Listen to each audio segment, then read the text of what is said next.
আসসালামু আলাইকুম। আশা করি আপনারা সকলেই ভালো আছেন। আজকে আমরা জানবো বর্ষাকালীন ধান চাষের সম্পূর্ণ সার ব্যবস্থাপনা। বর্ষাকালীন ধান চাষের সঠিক সার ব্যবস্থাপনা ভালো ফলনের মূল চাবিকাঠি। এখানে প্রথম থেকে শেষ পর্যন্ত বিস্তারিত তুলে ধরা হলো। চারা রোপণের ২ থেকে ৩ দিন আগে বা শেষ চাষের সময় সার প্রয়োগ করতে হবে। সারের পরিমাণ প্রতি বিঘায় গোবর সার অথবা জৈব সার ৮০ থেকে ১০০ কেজি প্রতি বিঘায়, টিএসপি সার ১৬ থেকে ২০ কেজি প্রতি বিঘায়, জিপসাম সার ১০ থেকে ১২ কেজি প্রতি বিঘায়, জিঙ্ক সালফেট ১ থেকে ২ কেজি প্রতি বিঘায়, ৩৩% ১ বিঘা। শেষ চাষের আগে জমিতে সার ছিটিয়ে দিন। চাষ দিয়ে মাটির সাথে ভালোভাবে মিশিয়ে দিন। জমি সমান করে নিন। বর্ষাকালে জৈব সার অবশ্যই দিতে হবে, কারণ এটি মাটির স্বাস্থ্য ভালো রাখে এবং বৃষ্টির পানির ধারণ ক্ষমতা বাড়ায়। প্রথম কিস্তি চারা রোপণের পর। চারা রোপণের ১০ থেকে ১৫ দিন পর প্রথম কিস্তি সার দিতে হবে।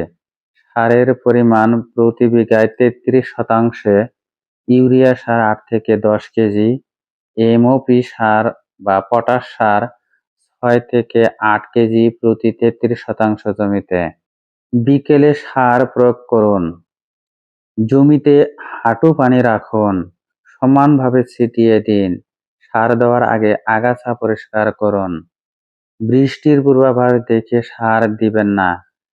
ভারী বৃষ্টির ঠিক আগে সার দেবেন না। বৃষ্টির ২ থেকে ৩ দিন পর সার দেওয়া উত্তম। দ্বিতীয় কিস্তি কুশি বৃদ্ধির সময়। চারা রোপণের ২৫ থেকে ৩০ দিন পর দ্বিতীয় কিস্তি সার দিতে হবে। সারের পরিমাণ প্রতি ৩৩% ইউরিয়া সার ১০ থেকে ১২ কেজি, এমওপি বা পটাশ সার ৬ থেকে ৮ কেজি প্রয়োগ করতে হবে।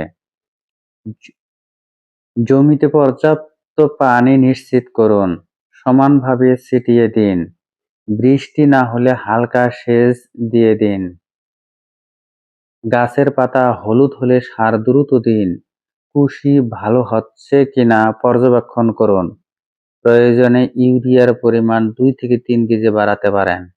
চারা রোপণের ৪৫ থেকে ৫০ দিন পর অর্থাৎ ধান গাছের শীষ আসার ১০ থেকে ১৫ দিন আগে তৃতীয় কিস্তি সার দিতে হবে। সারের পরিমাণ প্রতি ৩৩% জমিতে ইউরিয়া সার ৮ থেকে ১০ কেজি প্রয়োগ করতে হবে। এই সময় শুধু ইউরিয়া দিতে হবে। জমিতে পানি রাখুন। সমানভাবে প্রয়োগ করুন। শীষের দানা সংখ্যা বাড়ে, দানা পুষ্ট হয়, ফলন ১৫ থেকে ২০% বৃদ্ধি পায়। বিশেষ পরিস্থিতিতে সার প্রয়োগ করতে হবে। যখন দেখবেন ধানের পাতা হলুদ হয়ে যাবে, সে সময় ইউরিয়া সার ৩ থেকে ৪ কেজি প্রতি ৩৩% দিতে হবে। স্প্রে করতে চাইলে ১% ইউরিয়া দ্রবণ ১ লিটার পানিতে ১০ গ্রাম ইউরিয়া দিতে হবে। পানি নেমে যাওয়ার ৩ থেকে ৫ দিন পর ইউরিয়া ৪ থেকে ৫ কেজি প্রতি ৩৩% জমিতে দিতে হবে। এমওপি ৩ থেকে ৪ কেজি দিতে হবে যদি গাছ দুর্বল দেখা যায়। সেচ দিয়ে জমি ভিজিয়ে দিন। তারপর স্বাভাবিক নিয়মে সার দিন। সম্পূর্ণ মৌসুমে মোট সারের পরিমাণ প্রতি বিঘা ৩৩%, গোবর অথবা জৈব সার ৮০ থেকে ১০০ কেজি, ইউরিয়া সার ২৬ থেকে ৩২ কেজি, টিএসপি সার ১৬ থেকে ২০ কেজি, এমওপি বা পটাশ সার ১৮ থেকে ২৪ কেজি, জিপসাম ১০ থেকে ১২ কেজি, জিঙ্ক সালফেট ১ থেকে ২ কেজি প্রতি বিঘা ৩৩% দিতে হবে। বর্ষাকালীন বিশেষ সতর্কতা যা করবেন, আবহাওয়ার পূর্বাভাস দেখে সার দিন। মেঘলা দিনে সার দেওয়া যাবে না। বৃষ্টির ২ থেকে ৩ দিন পর সার দিন। পানি নিষ্কাশনের ব্যবস্থা রাখুন। নিয়মিত পানি পরিদর্শন করুন। যা করবেন না, ভারী বৃষ্টি ঠিক আগে সার দেবেন না।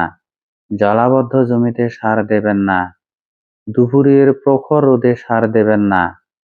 একসাথে সব সার দেবেন না। মাত্রাতিরিক্ত সার ব্যবহার করবেন না। পাতা রং দেখে সার প্রয়োগ। আধুনিক পদ্ধতিতে পাতা রং বা চার্ট ব্যবহার করে সার দিতে পারেন। পাতার রং হালকা সবুজ হলে ইউরিয়া 4 থেকে 5 কেজি দিন প্রতি 33% জমিতে। পাতা রং গাঢ় সবুজ এর সারের দরকার নেই। এতে সারের অপচয় কমে এবং খরচ সাশ্রয় হয়। সঠিক সার ব্যবস্থাপনা। ফলন 55 থেকে 65 মণ প্রতি বিঘায়। সুস্থ গাছ, রোগবালাই কম হয়। মানসম্মত ধান, পুষ্ট ও ভারী দানা, খরচের তুলনায় ভালো আয়। ভিডিওটি দেখে যদি বিন্দু পরিমাণ উপকারে আসে, ভিডিওটি অন্যদের মাঝে শেয়ার করে দিবেন। ধন্যবাদ।